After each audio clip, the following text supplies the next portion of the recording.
Assalamualaikum and good day. We meet again in another lecture. Okay, and this lecture actually still under the topic of the expert system.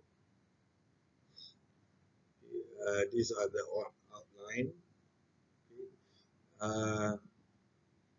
Actually, this is the topic is uncertainty management in rule-based expert system. So how we are going to calculate the uncertainty in the during development of the expert system in order uh, to make the system development perfect. So these are all the outline. Okay, introduction or what is uncertainty. We try to define what is it we mean by uncertainty and why we are required to and once we understand it, then we can start to figure out, start to use certain tools or method in order to make the rule-based expert system perfect. And then we have basic probability theory. This is just the refresh back of the mathematical tools that we use. I think all of you have some knowledge about it or not. That if not, then I'm going to go through. And then Bayesian reasoning, okay, the one that we are going to use in the experimental base. And bias of the Bayesian method, we have a certainty factor theory and evidential reasoning. It is the other method that we can use in order to what? In order to make the development of the expert system to be perfect, even though it is not the case, but we try to make it as perfect as possible. Okay, and then we have a summary. Okay, we most probably we are going to required to have 2 weeks of lecture in order to complete all of it.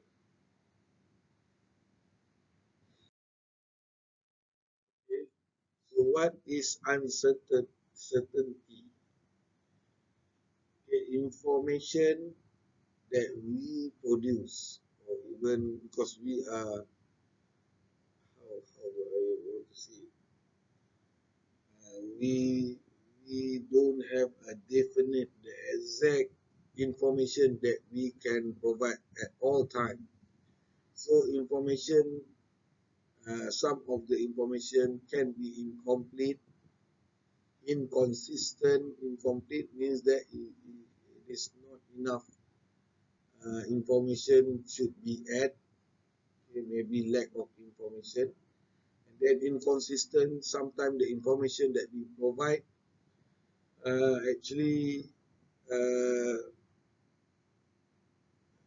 know that even the sensor itself, if you look, sometimes, for example, sometimes when you go to nowadays due to the COVID, you go to scan your temperature. Okay. Some of the temperature sensor that you scan, it shows 32, 36.2, for example. While at the same time also you use another temperature sensor, it shows 36.4 or other number there 36.2. So it means that even though you have a same method, but still you didn't provide the exact value, that is not consistent unless you check it with the primary uh, primary measurement.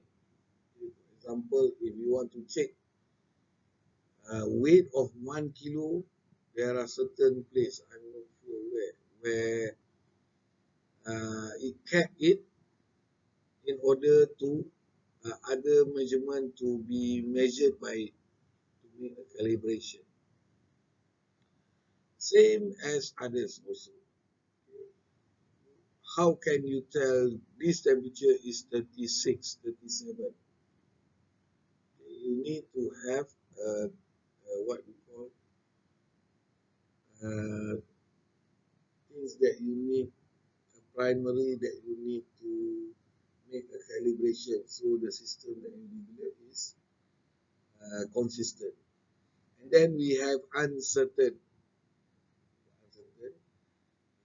This is due to the occurrence of unpredictable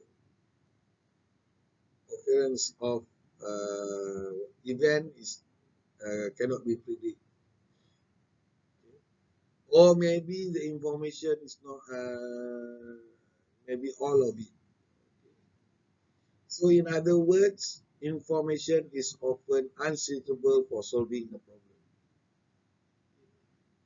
Same as when you didn't get a correct information, then actually you cannot solve the problem to be exact output results. Okay?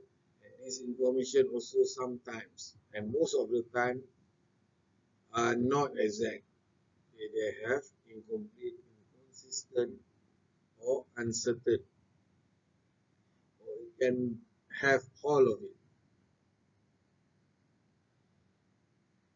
Okay, uncertainty, okay, we refer to uncertainty only, is defined as a lack of the exact knowledge that would enable us to reach a perfectly reliable conclusion. Okay. Of the lack of exact knowledge,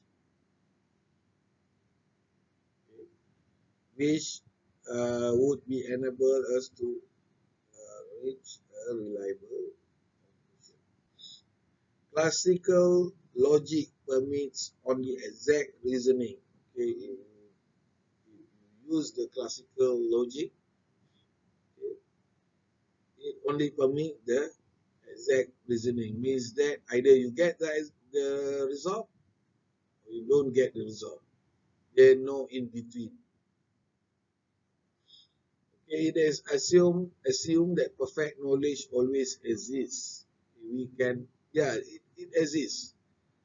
Even though you the measurement of the temperature is 36.2 for sensor A, 36.7 for sensor 2, we have a different, but still actually there is a perfect or exact value that we can get, but the only thing is to get to the primary measurement tools. Okay, but that is not the case.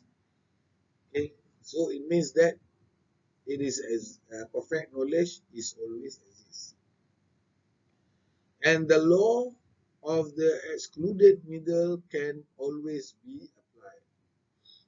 Okay, you have in between, okay, then you can exclude it. Okay, for example, okay, if A is true, then A is not false. That means that if you don't get this, there will be another way of it, around it. Okay, so this is meant by law of excluded middle. You can apply it. Okay, if you have second example, same actually. If A is false, then A is not true. There will be no in between. Either is false, means that is not.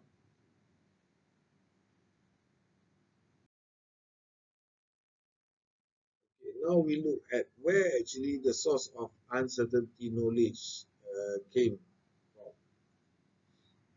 Okay, the first is a weak implications. What we mean by weak implication means that the domain experts and the knowledge engineers, there are both of the one that develop the player that develop the expert system. Okay. And both of it are, the most important player in the expert system development, have the painful task of establishing concrete correlation between if, condition, and then action. Parts of the rules. It's quite difficult. It's quite to how between them itself, between the domain expert and the knowledge engineer, the one that develop the system, also still arguing in order to have a concrete solution of concrete, not solution, concrete establishment of if-then rules.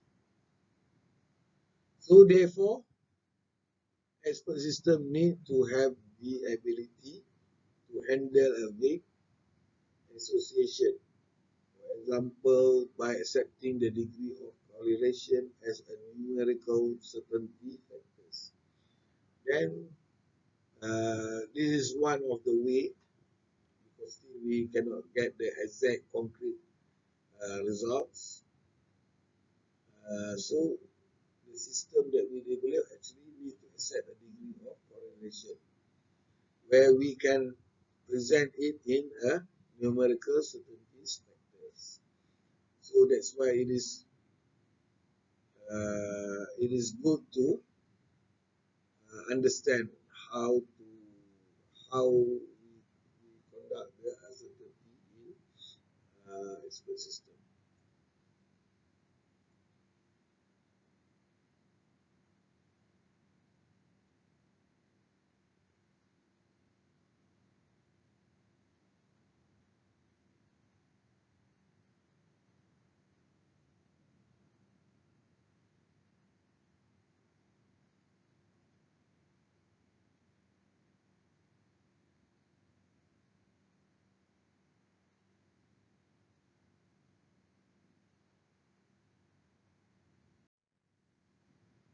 Okay.